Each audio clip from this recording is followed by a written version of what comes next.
ಗೋರಖ್ನಾಥ್ ಗೊತ್ತಾ? ಈ ಕತೆಗಳನ್ನ ಸರಿಯಾದ ಹಿನ್ನೆಲೆಯಲ್ಲಿ ಅರ್ಥ ಮಾಡ್ಕೋಬೇಕು. ಅದನ್ನ ಅಕ್ಷರಶಃ ಹಾಗೆ ಕಲ್ಪಿಸ್ಕೋಬೇಡಿ. ಅವರ ಗುರು ಮತ್ಸ್ಯೇಂದ್ರನಾಥರು.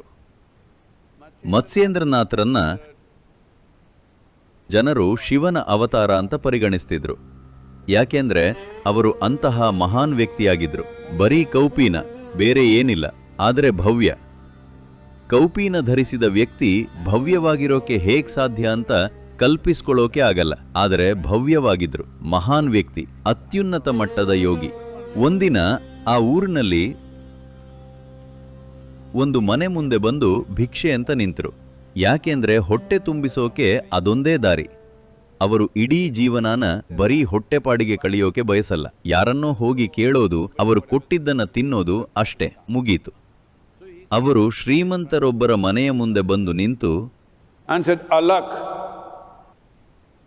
ಅದು ಅಲಕ್ ನಿರಂಜನ್, ಆದರೆ ಶಾರ್ಟ್ ಫಾರ್ಮ್. ಅಲಕ್ ಅಂದರು. ಆ ಮನೆ ಯಜಮಾನಿ ಭಿಕ್ಷೆ ತಗೊಂಡು ಬಂದು ಅವರಿಗೆ ನೀಡಿದಳು. ಮತ್ತೆ ಅವಳು ಹೇಳಿದಳು, ಓ ಯೋಗಿ, ನನ್ನ ಜೀವನದಲ್ಲಿ ಎಲ್ಲ ಸುಖಾನೂ ಇದೆ, ಮಗು ಮಾತ್ರ ಇಲ್ಲ. ಅದಕ್ಕೆ ದುಃಖದಲ್ಲಿದ್ದೀನಿ. ಮಗು ಇಲ್ಲದ್ರಿಂದ ನನ್ನ ಜೀವನ ಸಾರ್ಥಕ ಆಗಿಲ್ಲ ಅಂತ. 10 ಮಕ್ಕಳಿರೋ ಜನರಿಗೂ ಸಾರ್ಥಕತೆ ಸಿಕ್ಕಿಲ್ಲ, ಅದು ಬೇರೆ ವಿಷಯ. ಆದರೆ ನಿಮ್ಮಲ್ಲಿ ಇಲ್ಲದೇ ಇರೋದು ಯಾವಾಗಲೂ ನೋವು ಅಲ್ವಾ? ಅದು ಏನೇ ಆಗಿರಲಿ.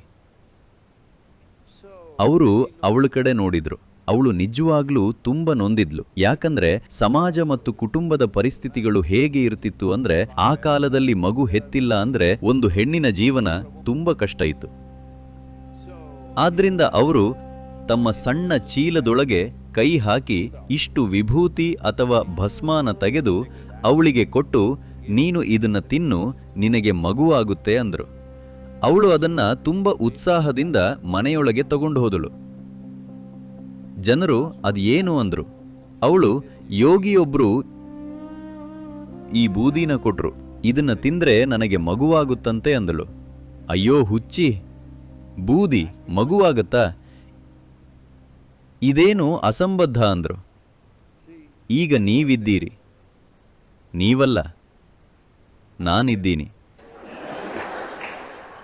ನೀವು ನನ್ನನ್ನು ಸುಟ್ರೆ ಬೂದಿಯಾಗ್ತೀನಿ, ಆದರೆ ಆ ಬೂದಿಯಿಂದ ನಾನಾಗೋದನ್ನ ಊಹಿಸೋಕೂ ಆಗಲ್ಲ.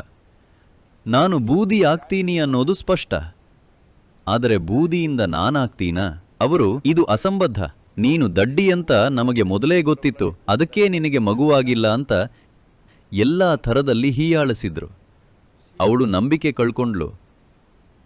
ಸರಿ ಅಂತ ಅದನ್ನ ಹಿತ್ತಲಿಗೆ ತಗೊಂಡು ಹೋಗಿ, ಆಗೆಲ್ಲ ಹಳ್ಳಿಗಳ ಮನೆಗಳಲ್ಲಿ ಒಂದು ದೊಡ್ಡ ಗುಂಡಿ ಇರ್ತಿತ್ತು.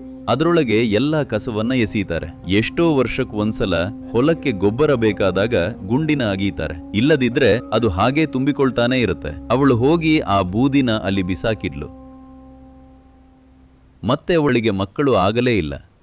12 ವರ್ಷ ಆದ್ಮೇಲೆ ಮತ್ಸ್ಯೇಂದ್ರನಾಥರು ಅದೇ ಜಾಗಕ್ಕೆ ಬಂದು ಅಲಕ್ ಅಂದ್ರು. ಅವಳು ಬಂದಳು. ಅವಳು ಆ ಯೋಗಿನ ಗುರುತು ಹಿಡಿಲಿಲ್ಲ. ಅಷ್ಟರಲ್ಲಿ ಅವರಲ್ಲಿ ಸುಮಾರು ಬದಲಾವಣೆಗಳು ಆಗಿದ್ವು. ಅವರು, ಎಲ್ಲಿ ನಿನ್ನ ಮಗ ಅಂದ್ರು. ಅವಳು, ಯಾವ ಮಗ ಅಂದಳು. 12 ವರ್ಷಗಳ ಹಿಂದೆ ನೀನು ಗಂಡು ಮಗುವಿಗೆ ಜನ್ಮ ನೀಡಿರಬೇಕಿತ್ತಲ್ಲ, ಅವನು ಎಲ್ಲಿ ಅಂದ್ರು. ಆಗ ಅವಳಿಗೆ ನೆನಪಾಯಿತು, ಇವರು ಆ ಯೋಗಿ ಅಂತ.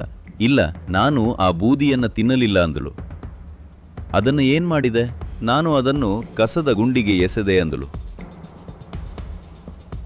ಆಗ ಅವರು ಊರಿನ ಜನರನ್ನ ಕರೆದು ಕಸದ ಗುಂಡಿನ ಅಗೆಯೋಕೆ ಹೇಳಿದರು.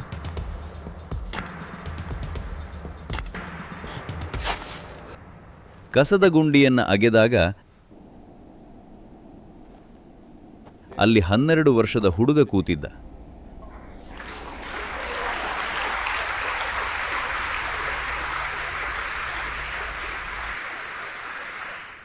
ಅವರೇ ಗೋರಖ್ನಾಥ್.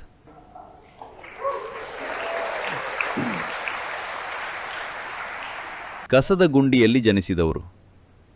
ಈ ಥರ ಯಾಕೆ ಹೇಳ್ತಾರೆ ಅಂತ ನೀವು ಅರ್ಥ ಮಾಡ್ಕೋಬೇಕು. ಕಸದ ಗುಂಡಿಯಲ್ಲಿ ಹುಟ್ಟಿದವರು. ಮತ್ಸ್ಯೇಂದ್ರನಾಥರು ನಿನಗೆ 12 ವರ್ಷ ನನ್ನ ಜೊತೆ ಬರೋ ಸಮಯ ಅಂದ್ರು. ಆ ಹೆಂಗಸು ನನ್ನ ಮಗು ಅಂತ ಅತ್ತಳು. ಅವಳು ಆ ಬೂದಿನ ತಿಂದು ಹುಡುಗನಿಗೆ ಜನ್ಮ ನೀಡಿದ್ರೂ ಕೂಡ ಹೇಗಿದ್ರೂ ಮತ್ಸ್ಯೇಂದ್ರನಾಥರು 12 ವರ್ಷ ಆದ್ಮೇಲೆ ಬಂದು ಕರೆದುಕೊಂಡು ಹೋಗಿರ್ತಿದ್ರು. ಅದು ಹಾಗೇನೆ. ಈಗ ಅವನು ಕಸದ ಗುಂಡೀಲಿ ಇದ್ದಿದ್ರಿಂದ ಕರ್ಕೊಂಡು ಹೋಗೋದು ಸುಲಭ ಆಯಿತು. ಸಮಾಜದಿಂದ ಯಾವುದೇ ತೊಂದರೆ ಬರಲಿಲ್ಲ. ಕಸದ ಗುಂಡೀಲಿ ಹುಟ್ಟಿದ ಮಗುನ ಯಾರು ತಾನೇ ಬಯಸ್ತಾರೆ?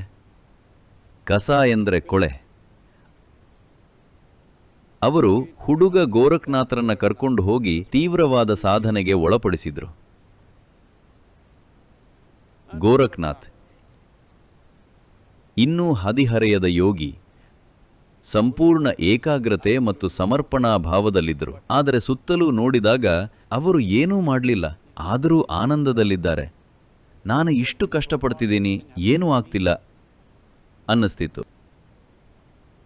ಮತ್ಸ್ಯೇಂದ್ರನಾಥರು ಅವರ ಚಡಪಡಿಕೆಯನ್ನು ನೋಡಿದರು. ಗೋರಖ್ನಾಥರು ಮತ್ಸ್ಯೇಂದ್ರನಾಥರನ್ನ ಕೇಳಿದರು, ನಾನು ಯಾಕೆ ಇಷ್ಟೊಂದು ಕಷ್ಟಪಡಬೇಕು, ಅವರಿಗೆ ಸುಲಭವಾಗಿ ಸಿಗ್ತಿದೆ ಅಂತ.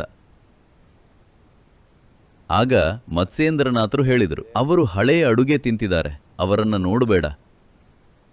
ಹಳೆಯದನ್ನು ತಿಂತಿದ್ದಾರೆ, ನೆನ್ನೆ ಬೇಯಿಸಿದ್ದನ್ನ ಇವತ್ತು ತಿಂತಿದ್ದಾರೆ, ಹಿಂದಿನ ಜನ್ಮಗಳಿಂದ ಬಂದಿದ್ದನ್ನ ಎಂಜಾಯ್ ಮಾಡ್ತಿದ್ದಾರೆ. ಅವರ ಸಮಯನೂ ಬರುತ್ತೆ. ಸಾಕಷ್ಟು ಸಾಧನ ಮಾಡದಿದ್ದರೆ ಅದು ಕಳೆದು ಹೋಗುತ್ತೆ. ನನ್ನ ಜೊತೆ ಅಂಥವರು ಸುಮಾರು ಜನರಿದ್ರು. ನಿಜವಾಗ್ಲೂ ತುಂಬ ಅದ್ಭುತವಾಗಿದ್ದರು, ಚೆನ್ನಾಗೇ ಇದ್ರು. ಆದರೆ ನೆನ್ನೆಯ ಊಟ ತಿಂತ ಎಷ್ಟೆಷ್ಟೋ ರೀತಿಯಲ್ಲಿ ಹೇಳೋಕೆ ಪ್ರಯತ್ನ ಪಟ್ಟೆ. ನೀವು ಇವತ್ತು ಅಡುಗೆ ಮಾಡಬೇಕು, ಇಲ್ಲದಿದ್ದರೆ ನಾಳೆಗೆ ಊಟ ಇರಲ್ಲ. ನಿನ್ನೆಯ ಕರ್ಮ ಚೆನ್ನಾಗಿದೆ, ಅದಕ್ಕೆ ಇವತ್ತು ಚೆನ್ನಾಗಿದ್ದೀರಿ ಅಂತ. ಧ್ಯಾನಲಿಂಗದ ನಿರ್ಮಾಣಕ್ಕೆ ನೋಡ್ತಿದ್ದಾಗ ನಾನು ಸಂಯಮದಲ್ಲಿ ಕೂತರೆ ಅಲ್ಲಿ 800ರಿಂದ 900 ಜನರು ಇರ್ತಿದ್ರು. ಡಜನ್ ಗಟ್ಲೆ ಜನರು ಹಾವಿನ ಥರ ಹರಿದು ಬರ್ತಿದ್ರು. ಹಾವಿನ ಹಾಗೆ ತೆವಳ್ತಾ ಬಂದು ಇಲ್ಲಿ ವೇದಿಕೆಯ ಬಳಿ ರಾಶಿ ಬೀಳ್ತಿದ್ರು. ಯಾಕೆಂದ್ರೆ ಆಗ ನಾವು ನೆನ್ನೆಯ ಊಟ ಇರೋ ಜನರನ್ನ ಹುಡುಕ್ತಿದ್ವಿ. ಈಗಾಗಲೇ ಸರಿಯಾದ ರೀತಿಯ ಕರ್ಮ ಹೊಂದಿರೋ ಜನರು, ಮತ್ತು ಅವರೆಲ್ಲರೂ ಬರ್ತಿದ್ರು. ಆದರೆ ಅವರಿಗೆ ಸಾಧನ ಮಾಡಿ ಅಂದರೆ ಆ ಉದ್ದೇಶದ ಬಗ್ಗೆ ನಿಷ್ಠೆ, ಪ್ರಾಮಾಣಿಕತೆ ಇರಲ್ಲ. ಯಾಕಂದ್ರೆ ಫ್ರೀಯಾಗಿ ಸಿಗ್ತಿದೆ. ಇದು ಹೇಗಂದ್ರೆ, ನೀವು ಶ್ರೀಮಂತರ ಮನೆಯಲ್ಲಿ ಹುಟ್ಟಿದ್ರೆ ನಿಮಗೆ ಹಸಿವಿನ ನೋವು ಗೊತ್ತಿರಲ್ಲ, ಬದುಕಿನ ಕಷ್ಟ ಏನೂ ಗೊತ್ತಿರಲ್ಲ, ನಿಮಗೆ ಅದರ ಬೆಲೆ ಗೊತ್ತಿಲ್ಲದೆ ಹಾಳು ಮಾಡಬಹುದು ಫ್ರೀಯಾಗಿ ಸಿಕ್ಕಿದ್ರಿಂದ. ಇದು ಆ ಥರಾನೇ. ಅದಕ್ಕೆ ಮತ್ಸ್ಯೇಂದ್ರನಾಥರು ಹೇಳಿದರು, ಅವರನ್ನು ನೋಡಬೇಡ, ಅವರು ನಿನ್ನೆಯ ಊಟದ ಮೇಲೆ ಬದುಕ್ತಿದ್ದಾರೆ. ನೀನು ಹಾಗಲ್ಲ, ನಿನ್ನೆಯ ಊಟ ಕಸ.